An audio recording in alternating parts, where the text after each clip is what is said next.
দেখো 1 নম্বর প্রশ্নে কি বলছে। 1 নম্বর প্রশ্ন বলছে পরস্পরের সাথে লম্বভাবে ক্রিয়াশীল দুইটি বলের লব্ধি 80 নিউটন। যদি লব্ধি একটি বলের সাথে 60 ডিগ্রি কোণে আনত থাকে তবে বল দুটির মান নির্ণয় করো। তো এখানে বলতেছে যে দুইটি বল ছিল, মনে করি বল দুটি পি এবং কিউ। এটা হচ্ছে পি এবং এটা হচ্ছে কিউ। তো এখন বলছে বল দুটি পরস্পরের সাথে লম্বভাবে অর্থাৎ 90 ডিগ্রি অ্যাঙ্গেলে ছিল। তো এখন ক্রিয়াশীল দুইটি বলের লব্ধি দেওয়া আছে 80 নিউটন। ধরি বলটির লব্ধি r is equals to 80 Newton. এখন প্রশ্নে বলছে যে বল দুইটির মান নির্ণয় করো। তো এখন বলের লব্ধিটি একটি বলের সঙ্গে 60 ডিগ্রি কোণ করে থাকে। তো ধরি পি এর সাথে 60 ডিগ্রি কোণ করে থাকে, তার মানে কি, তার মানে আর কিউ এর সাথে 30 ডিগ্রি কোণ করে থাকে।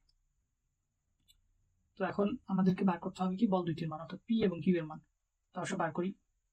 তো পি ইজ ইকুয়াল টু আমরা কি লিখতে পারি, পি ইজ ইকুয়াল টু লিখতে পারি 80 cos 60 ডিগ্রি, কারণ পি এর সাথে 60 ডিগ্রি অ্যাঙ্গেল করে আছে। এখান থেকে আমরা লিখতে পারি 40 নিউটন। আবার দেওয়া আছে Q, Q is equal to আমরা লিখতে পারি 80 cos 30 degree is equal to আমরা পাচ্ছি কত 40√3 নিউটন। তো অর্থাৎ বল দুইটির মান হচ্ছে 40 নিউটন এবং 40√3 নিউটন।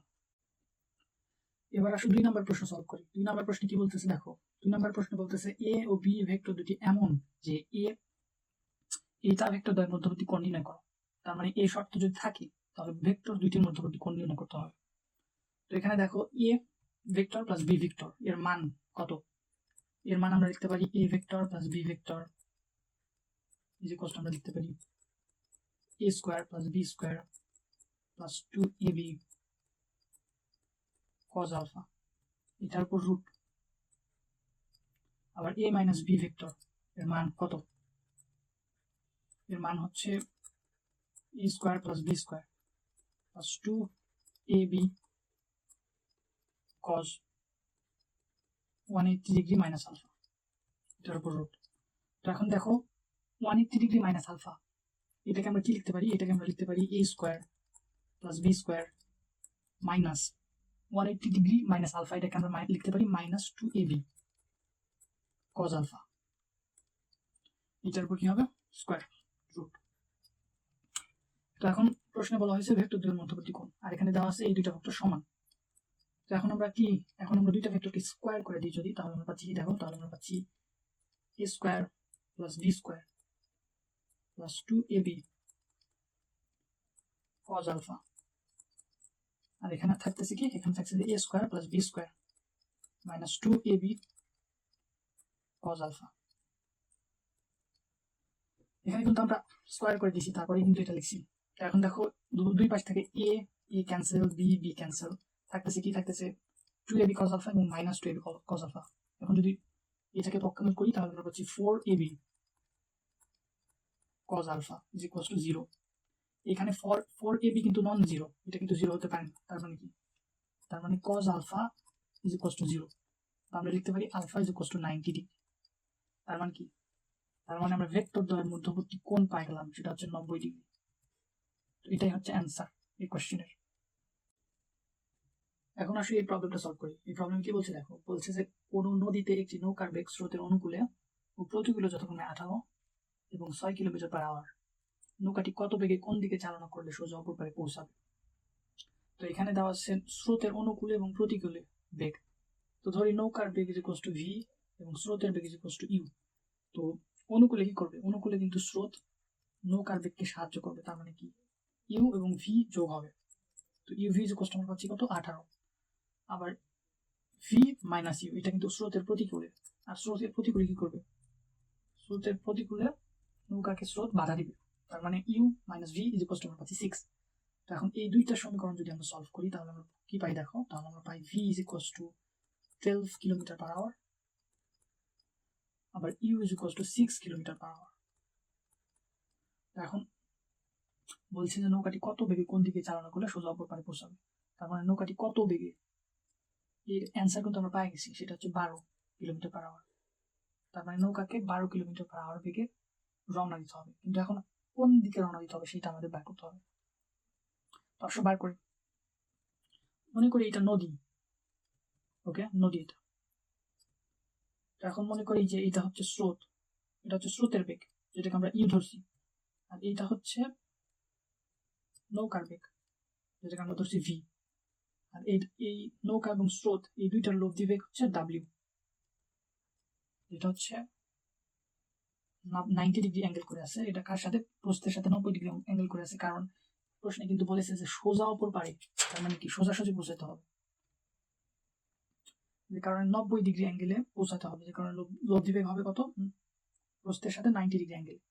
তো এখন আমাদের বার করতে হবে নৌকাটি কোন দিকে চালনা করতে হবে, অর্থাৎ এই দিক বরাবর কত দিকে, কোন দিকে, প্রস্থের সাথে। তো ধরি এটা আলফা অ্যাঙ্গেল, তো আমাদেরকে এই আলফা অ্যাঙ্গেলটাই বার করতে হবে। তো আমরা কিন্তু একটা সূত্র জানি, সেটা হচ্ছে যে ট্যান থিটা, যেখানে থিটা হচ্ছে 90 ডিগ্রি, ইজ ইকুয়ালস টু আমরা লিখতে পারি কি, দেখো ইজ ইকুয়ালস টু আমরা লিখতে পারি tan theta is equals to V sine alpha divided by U plus V cos alpha. তো ট্যান আলফাকে আমরা কি লিখতে পারি, দেখো ট্যান 90 ডিগ্রিকে আমরা কি লিখতে পারি, ট্যান 90 ডিগ্রিকে আমরা লিখতে পারি 1 divide by 0 is equals to V sine alpha divide by U plus V cos alpha. এখান থেকে আমরা লিখতে পারি U plus V cos alpha is equals to 0। এখন আমাদের বার করতে হবে আলফা ইজ ইকুয়ালস টু আমরা পাচ্ছি cos inverse minus U divide by V. তো এখন দেখো ইউ এর মান আমরা পাইছি সেটা হচ্ছে 6, আর ভি এর মান আমরা পাচ্ছি কত? 12। তো এখন যদি মানগুলো যদি বসাই দিই তাহলে আমরা পাচ্ছি alpha is equals to cos inverse minus 6 divide by 12 is equals to আমরা পাচ্ছি 120 ডিগ্রি। তার মানে কি? তার মানে নৌকাটাকে 120 ডিগ্রি অ্যাঙ্গেলে রওনা দিতে হবে। কিসের সাথে? স্রোতের বেগ বা প্রস্থের সাথে। তো এটা হলো অ্যান্সার, 120 ডিগ্রি অ্যাঙ্গেল। ওকে, এখন আসলে আমরা 4 নম্বর প্রশ্ন সলভ করি। 4 নম্বর প্রশ্ন কি বলছে দেখো, 4 নম্বর প্রশ্ন বলছে একটি ইঞ্জিন চালিত নৌকার বেগ দেওয়া আছে 14 কিলোমিটার, নদী আড়াআড়ি পার, তার মানে কি সোজাসুজি পার হতে হবে, কোন দিকে চালাতে হবে, তার মানে প্রস্থের সাথে অ্যাঙ্গেল বার করতে হবে আমাদের। আর এখানে নদীর প্রস্থ দেওয়া আছে 12.125 কিলোমিটার এবং কত সময় লাগবে সেটাও বার করতে হবে, আর স্রোতের বেগ দেওয়া আছে 7 কিলোমিটার। তো প্রথমে আমরা বার করি কোন দিকে চালাতে হবে। তো আগের প্রশ্ন থেকে আমরা দেখলাম যে alpha is equals to cos inverse minus U divided by V. তো এখানে ইউ এর মান দেওয়া আছে কত? 7 কিলোমিটার স্রোতের বেগ, আর ভি এর মান দেখো, ভি এর মান দেওয়া আছে 14 কিলোমিটার। এটা কিসের বেগ? নৌকার বেগ। এখন যদি মানগুলো বসাই দিই তাহলে আমরা পাচ্ছি দেখো কজ ইনভার্স মাইনাস ইউ এর মান কত? 7, ভি এর মান 14, এখান থেকে আমরা অ্যাঙ্গেল পাচ্ছি 120 ডিগ্রি। এখন আবার বলছে যে কত সময় লাগবে। তো সময় বার করতে হলে আমরা কি জানি? আমরা জানি T is equals to D divide by V sine alpha. এখানে ডি হচ্ছে কি? ডি হচ্ছে নদীর প্রস্থ। এখন যদি মানগুলো আমরা বসাই দিই তাহলে আমরা পাচ্ছি 12.125, ভ্যালুগুলো কিন্তু সব কিলোমিটারেই দেওয়া আছে। তো এখানে ভি কত? ভি দেখো 14 কিলোমিটার, 14, আর আলফার মান আমরা পেলাম 120 আলফা। তো এখান থেকে আমরা 120, এখান থেকে আমরা পাচ্ছি কত? দেখো পাচ্ছি 12.125 divide by 14 into sine 120 is equals to 1 hour. তার মানে সময় লাগবে 1 আওয়ার, আর 120 ডিগ্রি অ্যাঙ্গেলে রওনা দিতে হবে। এখন আসলে আমরা 5 নম্বর প্রবলেম সলভ করি। এই প্রবলেম কি বলছে দেখো, প্রতি ঘন্টায় 1800 মিটার বেগে 240 মিটার প্রস্থ একটি নদী নিচের দিকে প্রবাহিত হচ্ছে এবং প্রতি ঘন্টায় 3600 মিটার বেগে সাঁতারে সক্ষম একজন সাঁতারু একটি বিপরীত বিন্দুতে পৌঁছে যেতে ইচ্ছুক। সে কোন দিক বরাবর সাঁতার দেবে এবং সেই বিন্দুতে যেতে কত সময় নেবে? ঠিক আগেরটার মতোই সিমিলার একটা অঙ্ক। তো প্রথমে বলছে যে সাঁতারু বিপরীত দিকে যেতে, অর্থাৎ আড়াআড়ি ভাবে যাবে, রাইট? মনে করি এটা নদীর, তো নদীর সোজাসুজি যাবে। আর এখানে বলছে যে সেই বিন্দুতে যেতে কত সময় লাগবে, তার মানে আমাদের বার করতে হবে টি, আর কোন দিকে, তার মানে আমাদের বার করতে হবে আলফার মান, অর্থাৎ কোন দিকে রওনা দিবে স্রোতের সাথে, সেই আলফার মানটা আমাদের বার করতে হবে। তো আমরা কি জানি? আমরা আগের ম্যাথ থেকে দেখলাম alpha is equals to cos inverse minus U divided by V. এখন যদি মানগুলো বসাই দিই আমরা পাচ্ছি কত? দেখো কজ ইনভার্স ইউ এর মান দেওয়া আছে কত? ইউ এর মান এখানে দেওয়া আছে এত বেগে প্রশস্ত, মানে এখানে প্রতি ঘন্টা একটা, মানে এটা সাঁতারের বেগ, আর এটা কি? স্রোতের বেগ। তার মানে এখানে দেওয়া আছে 1800 আর স্রোতের বেগ দেওয়া আছে 3400। এখন যদি ক্যালকুলেশন করি আমরা পাচ্ছি 120 ডিগ্রি। তো এটা গেল অ্যাঙ্গেল, অর্থাৎ যে দিক বরাবর সাঁতার দেবে সেটা হচ্ছে 120 ডিগ্রি। আর এখানে বলছে সাঁতার দেবে এবং সেই বিন্দুতে যেতে কত সময় নেবে, তার মানে টি। তো টি ইজ ইকুয়াল টু আমরা জানি কি, টি ইজ ইকুয়াল টু জানি D, T is equal to D divide by V sine alpha. তো ডি এর মান এখানে দেওয়া আছে দেখো 240, তার মানে আমরা লিখতে পারি 240। আর ভি এর মান কত, ভি এর মান আমরা পাচ্ছি 3400 সাইন আলফার মান 120 ডিগ্রি। এখন ক্যালকুলেশন করলে আমরা পাচ্ছি, দেখো ক্যালকুলেশন করে আমরা পাচ্ছি 0.0769। এটা কিন্তু ঘন্টায় আসবে, এটা ঘন্টায় আসবে কারণ এখানে বলা হয়েছে প্রতি ঘন্টায়। তো আমরা পেয়ে গেলাম টি ইজ ইকুয়ালস টু 0.0769 আওয়ার। তো এখন আমরা আসি পরবর্তী প্রশ্নে যাই। তো পরবর্তী প্রশ্নে কি বলছে দেখো, একটি নদী স্রোতের বেগ দেওয়া আছে, স্রোতের বেগ ধরছি ইউ, আর নৌকার বেগ দেওয়া আছে এত, যেটাকে আমরা ধরছি ভি। সোজাসুজি নদী পাড়ি দিতে চাই, আর এখানে দেওয়া আছে টি। তাহলে নদীর প্রস্থ কত? তো আমরা কি জানি, আমরা জানি T is equals to D divided by V sine alpha, right?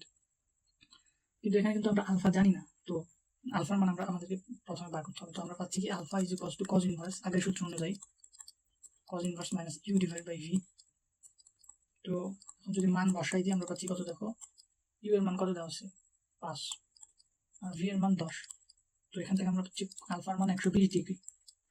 তো এখন যদি আমরা ডি মানে নদীর প্রস্থ এটা বার করতে হবে আমাদের, তো ডি এর মান বার করি, ডি ইজ ইকুয়ালস টু কত, T into V sine alpha, right?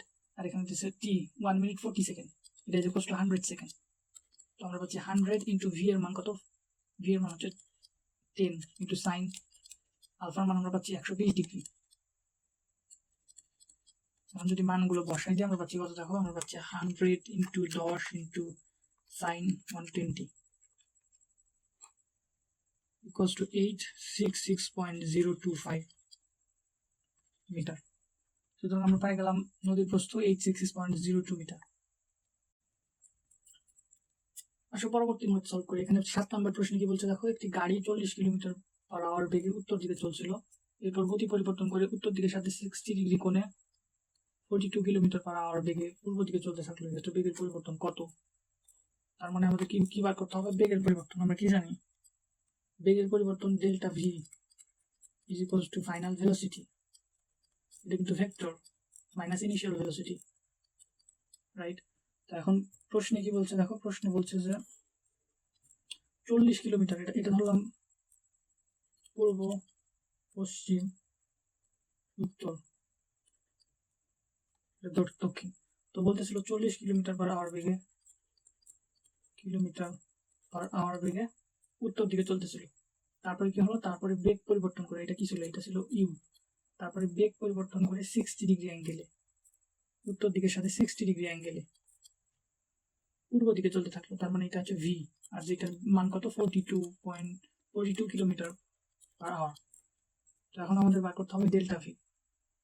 তো delta V is equals to কত, ইজ ইকুয়ালস টু আমরা লিখতে পারি ভি মাইনাস ইউ ভেক্টর, বা আমরা লিখতে পারি V plus minus U vector. তো এখন দেখো ইউ ভেক্টরকে কিন্তু আমরা কি করছি, যোগ করতেছি আর বিপরীত ভেক্টরের সাথে। তার মানে এই যে ইউ ভেক্টরটাকে যদি আমরা নিচের দিকে নিই, ইউ এইটা হচ্ছে ইউ, তার মানে মাইনাস ইউ কোনটা হবে, মাইনাস ইউ হবে এটা মাইনাস ইউ ভেক্টর। তো এখন আমাদের বার করতে হবে এই দুইটা বলের, এই দুইটা ভেক্টরের লব্ধি, তাহলে আমরা পাওয়া যাবো কি বেগের পরিবর্তন। তো এখন দেখো মাইনাস ইউ এবং ভি এই দুইটা ভেক্টরের মধ্যে অ্যাঙ্গেল কত, এটা হচ্ছে 90 ডিগ্রি আর এটা কত 30 ডিগ্রি, তার মানে টোটাল 120 ডিগ্রি, রাইট? আর মাইনাস ইউ এর মান 40। এখন যদি আমরা ডেল্টা ভি এর মান বার করি তাহলে আমরা পাচ্ছি কত, দেখো আমরা পাচ্ছি 40 square plus 42 square plus 2 into 40 into 42 into cos 120, এটার উপর রুট। তাহলে আনসার কত আসছে দেখো, আনসার আসছে √40 square plus 42 square plus 2 into 40 into 42 into cos 120. Answer আসতেছে 41.036 কিলোমিটার পার আওয়ার। তার মানে আমরা বেগের পরিবর্তন পাইলাম delta V is equals to 41.036 kilometre per hour. তো 8 নম্বর প্রবলেমে কি বলছে দেখো, দেওয়া আছে দুটি ভেক্টর এ এবং বি, আর প্রশ্নে বলতেছে যে এদের অন্তর্ভুক্ত কোণ কত। তো অন্তর্ভুক্ত কোণ নির্ণয় করতে হলে আমরা কি করতে পারি, আমরা কি জানি, আমরা জানি এ ভেক্টর ডট গুণন of B vector is equals to A vector B vector into cos theta, যেখানে থিটা হচ্ছে এই দুইটা ভেক্টরের মধ্যবর্তী কোণ। তো আমাদেরকে এই থিটার মানটা বার করতে হবে। তো আসলে বার করি। তো আমরা যদি পক্ষান্তর করি আমরা লিখতে পারি cos theta is equals to A vector dot গুণন of B vector divided by A এর মান বি এর মান। এখান থেকে আমরা লিখতে পারি theta is equals to cos inverse A vector dot গুণন of B vector divided by A এর মান ইন্টু বি এর মান। তো এখন আসো থিটার মান আমরা বার করি। Theta is equals to cos inverse, এখানে দেখো এ এবং বি এই দুইটা যদি ডট গুণন করি তাহলে আমরা পাচ্ছি কি 2 আর 6 কত 12, আর 2 আর -3 পাচ্ছি 6, আর 2 আর 1 -2 ডিভাইডেড বাই এ এর মান কত দেখো, এর মান হচ্ছে 2 স্কয়ার কত 4 আর এখানে 1, তাহলে 9 √9 ইজ ইকুয়ালস টু 3। আর এখানে বি এর মান কত দেখো 6 স্কয়ার -3 স্কয়ার প্লাস 2 স্কয়ার, তাহলে আমরা পাচ্ছি কত এখানে থেকে আমরা পাচ্ছি 7, রাইট। এখন যদি আমরা ক্যালকুলেশন করি আমরা পাচ্ছি কত দেখো, cos inverse 12 -6 -2 divided by 3 into 7 is equals to আমরা পাচ্ছি 79.019 ডিগ্রি। সুতরাং অন্তর্ভুক্ত কোণ আমরা পেয়ে গেলাম 79.019 ডিগ্রি।